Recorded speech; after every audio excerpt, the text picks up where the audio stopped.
দেখুন, আপনি যদি শত্রুতার জেরে অস্থির হয়ে যান, শত্রু আপনাকে ঘরে বাইরে সব রকমভাবে আপনাকে পরাস্ত করবার চেষ্টা করছে, মান অপমান আপনি আর সহ্য করতে পারছেন না।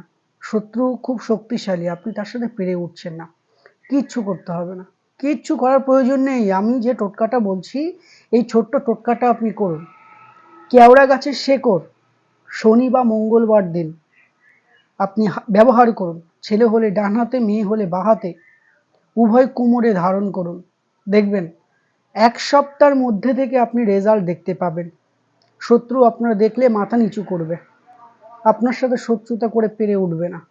যদি শত্রুতা তবুও করতে চাই, হিতে বিপরীত ক্ষতি তার হবে, আপনার কিচ্ছু করার প্রয়োজন নেই। শুধু শনি অথবা মঙ্গলবার দিন ১ ইঞ্চি পরিমাণ কেওড়া গাছের শেকড় আপনি ধারণ করুন, মারাত্মক সফলতা পাবেন। এটা অতি